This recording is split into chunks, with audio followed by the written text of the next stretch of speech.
Tonight we review Arrow Season 5, Episode 2, titled The Recruits. Now, this episode was actually a very nice episode. It really kind of kept a light on Diggle, which I'm really glad. They didn't just get rid of the character altogether like they did Arsenal. So I'm really happy to see that he's actually still doing stuff and still out there. I'm really kind of curious if the Flash has really messed up his reality as well, as much as we've seen in the last episode. You know, the General, I really do wonder if he realizes how many people that Diggle has in his corner that can turn around and bite that General in the ass, to be quite honest, because Diggle has a lot of people that he can call in and help him with this whole mess of the General trying to pin this whole thing on him. Yeah, I think the General is kind of stupid when it comes to this scenario. Hopefully we finally actually be able to see the resolution of this. But like I was saying earlier in some other episodes, that this show does really good about closing up their storylines. It's not like SG-1, like I was saying before, that opens up 50 different storylines and only answers 5 of them. So I really like how this show is going to be able to continue on and finish the storyline like it's supposed to be. I really hope that Diggle does come back. I hope he comes back and is part of Oliver's team again. I really want him to come back as the Green Lantern, like everybody was really hoping he was going to be in, 2-3 seasons ago. That would have been really awesome to see him back as that. So we also see in this episode that Arrow/Oliver is kind of a jerk when it comes to training. Although, I mean, it comes back to his whole time with training for the Bravada, where they have told him to only trust himself. Also, he's kind of a jackass because every single person that he trains, he puts an arrow in their leg to begin their training. We've seen with Flash, we've seen it with Arsenal, now we've seen it with this Mad Dog. So that's, wow, 3 for 3. That's a damn turkey right there.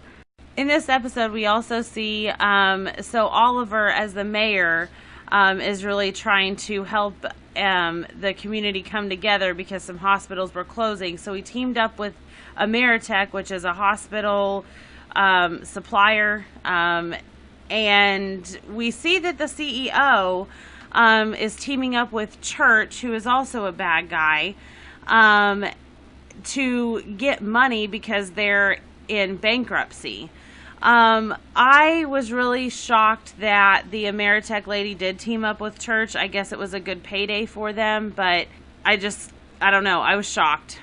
So that kind of brings a thought to myself that is the other president of that company, when he was killed by Ragman, because technically Ameritech created Ragman, was he an innocent bystander, or was he actually a part of this whole selling the weaponry to Church's group to try to drag themselves? And maybe because he would be that high enough and he would have all the information, seeing the company going down the crapper. So our next point that we're going to talk about is, who is Prometheus? Again, I have not read the comics, so I do not have any insight onto who he is, but he got really mad because Church almost killed the Green Arrow, and Prometheus says that Green Arrow is his, and that if Church kills him, Prometheus will kill Church. Prometheus does seem like a pretty cool bad guy, and he really seems like he knows how to handle it, because he took Church down. Seriously, like he didn't even hardly lift a finger on this guy, so Church was already down with an axe in his back.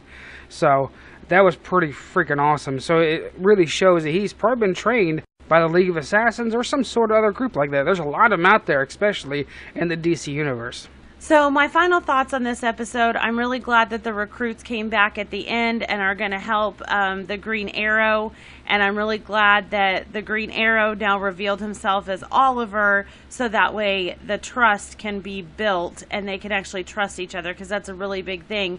The Bravada Creed says trust only yourself. Oliver knows he has to trust all of these other recruits in order to pull off and get the city back. My final thoughts on this whole thing is that Ragman, is he a metahuman, or is it just the ancient robes that have the powers? Because we already know magic exists in this universe, because we're going to be seeing it in all the other shows, and we've seen it in this show here. So magic exists, so theoretically it could just be magic, or it could just be actual metahuman abilities, which would be quite interesting to see.